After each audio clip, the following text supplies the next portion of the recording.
एक गर्व और संतुष्टि की अनुभूति का अवसर है जब हमारे यशस्वी प्रधानमंत्री श्री नरेंद्र मोदी जी को रूस के सर्वोच्च नागरिक सम्मान से सम्मानित किया गया है।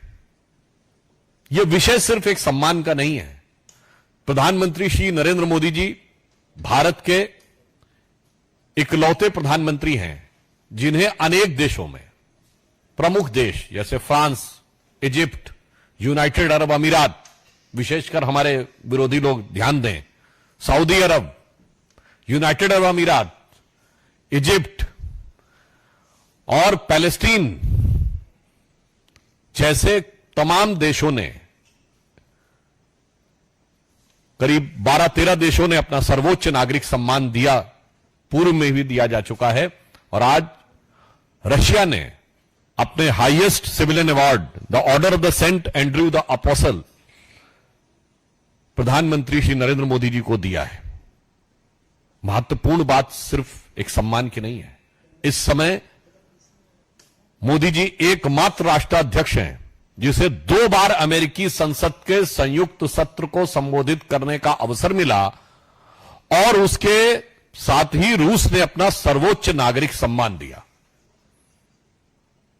कोई भी विश्व का राष्ट्राध्यक्ष इस परिस्थिति में नहीं है। और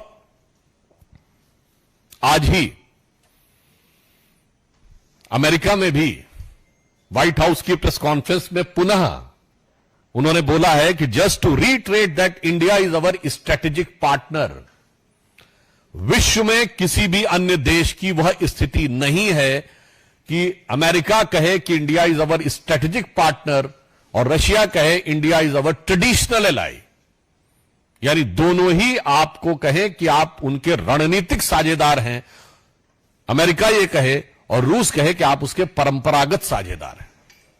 मुझे लगता है कि वैश्विक कूटनीति के सुंदर समन्वय का जो दृश्य दिखा है और स्वयं प्रधानमंत्री जी ने कहा है कि ये उनका सम्मान नहीं है, 140 करोड़ देशवासियों का सम्मान है।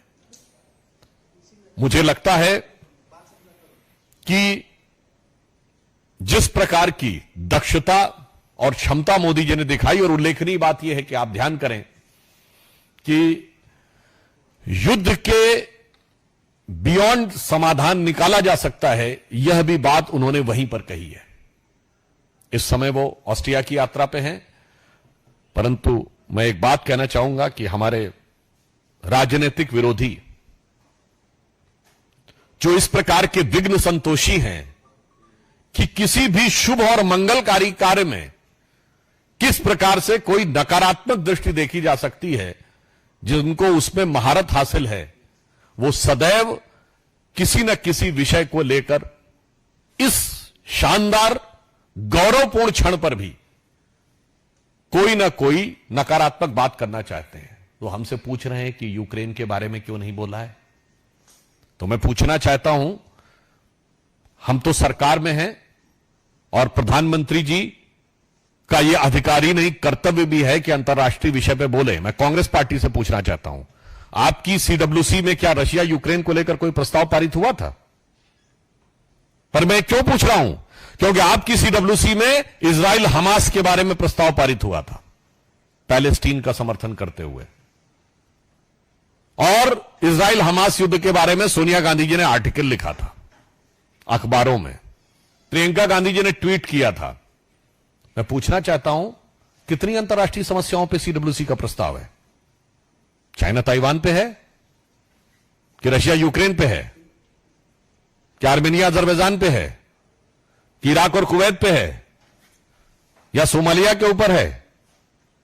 इसलिए यह साफ दर्शाता है कि विदेश नीति के संदर्भ में क्षुद्र राजनीतिक स्वार्थ के आधार पर राजनीति करना उचित नहीं है। कम से कम इस अवसर के ऊपर जो संपूर्ण भारतीयों के लिए एक गर्व की अनुभूति और एक आत्मसम्मान की अनुभूति बढ़ाने वाला क्षण है। और